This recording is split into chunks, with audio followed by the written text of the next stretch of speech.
Hello, friends, and welcome back to another episode of I Do Work Here Lady. Now, if you clicked on this video expecting stories where customers are mistaken for employees, this isn't that kind of episode. Today we're diving into tales where actual employees, and even company owners, were mistaken for average nobodies. Spoiler, it's always entertaining when the entitled finally get put in their place. Stick around for all the stories, and don't forget to subscribe for more in the future. Story 1. Power-hungry employee. Has no clue. I'm the owner back when I co-owned a computer store with one of my best friends. Our business started growing quickly. It became harder to balance in-store repairs with outside jobs, so we agreed to hire someone for the front counter. Unfortunately, I was away on vacation when my partner brought in a new employee. I trusted him, so I didn't worry about it. By the time I returned, I had out-of-town work with a big-money client that kept me away for another 2 weeks. So my first real chance to meet our new hire happened to be the same day my partner left for his vacation. I walked in, smiled and said, "Hi, you must be new hire's name."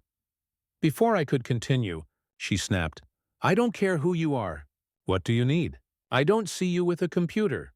Taken aback, I replied, "Excuse me," she huffed and added, "I've got a lot to do to open this place.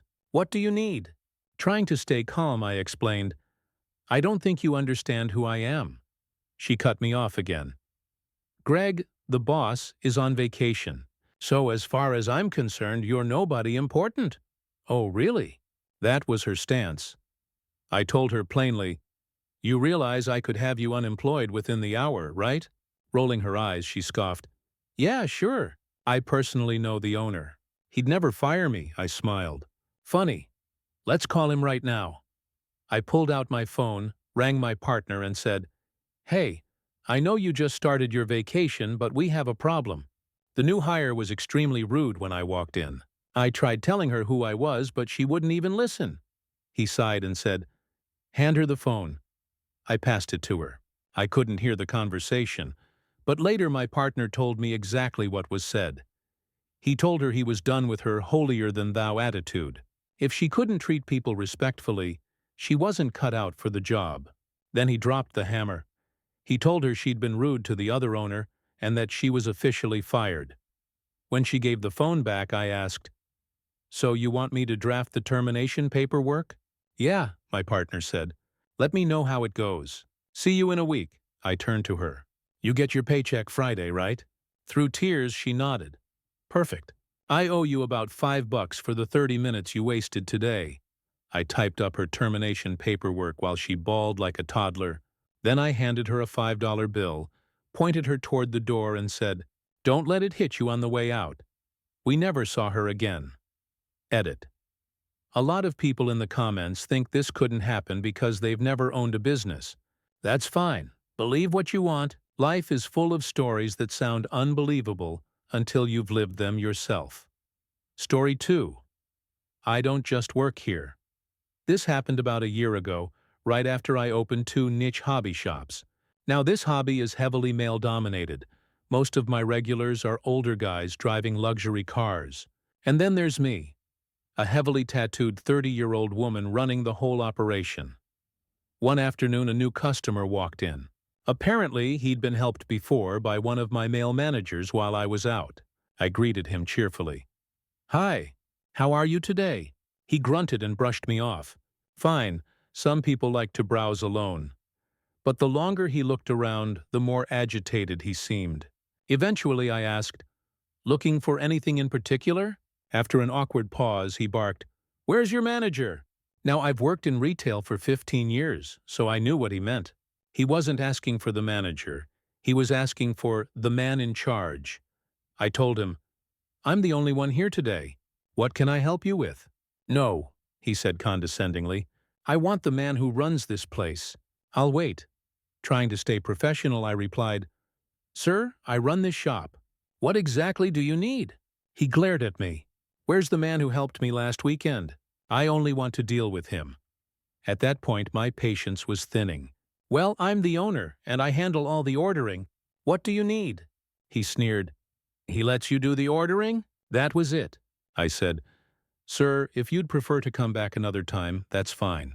But since you refuse to speak to me and would rather deal with a male employee, maybe that's for the best." He turned red, like ready to burst red, and took a step toward me. But I wasn't backing down. I may only be 5 feet tall, but I don't scare easy. "Give me your boss's number," he demanded. So I handed him a business card. He immediately dialed the number, and right then my cell phone rang. I picked up, staring him in the eye. "Thank you for calling. You've reached the owner." The look on his face? Priceless. His eyes went wide, veins popping, and then, without another word, he stormed out. Never saw him again. Still makes me laugh to this day. Story 3. The fastest rise and fall in employment. History. This last one is short and sweet.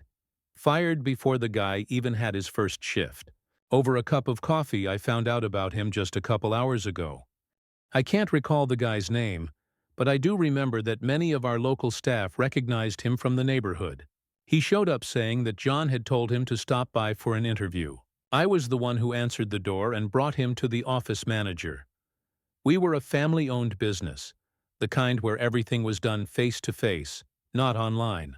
The man sat down with my manager, and they started discussing his past work, how he operated, and so on.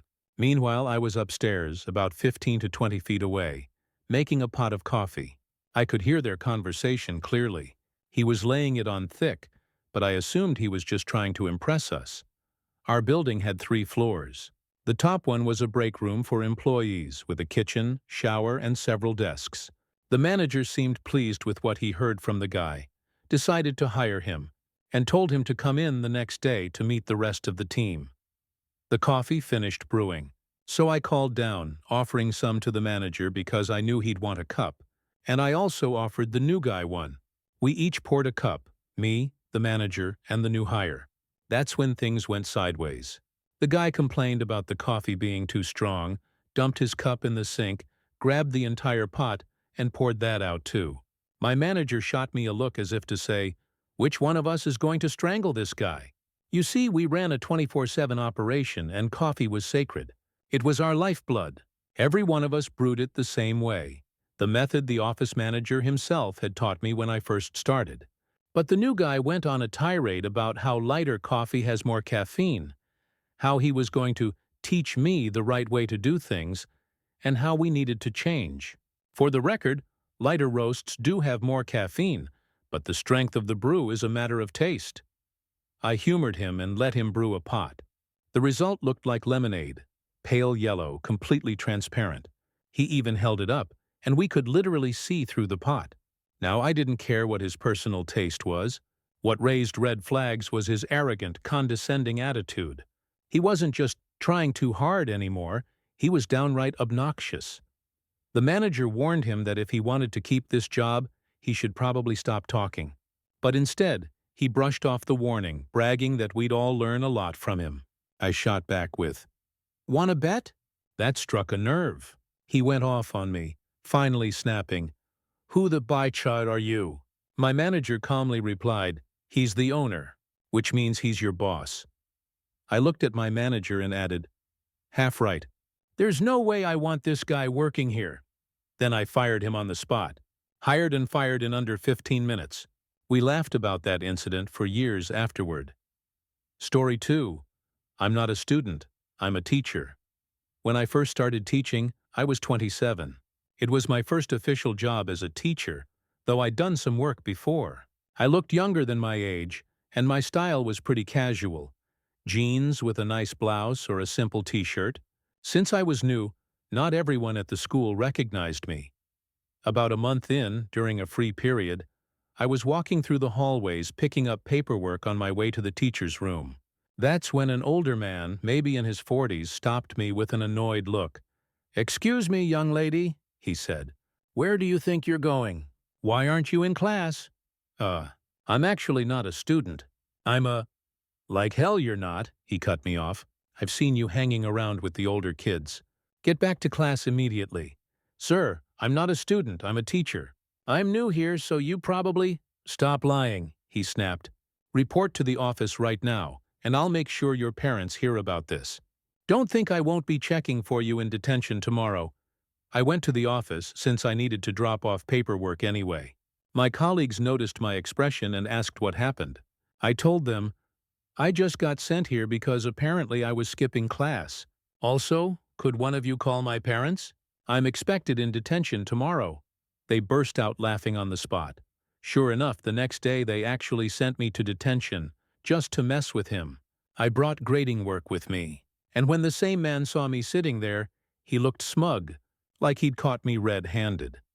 A few minutes later, one of my colleagues walked in and, in the most dramatic voice possible, introduced me as their new coworker.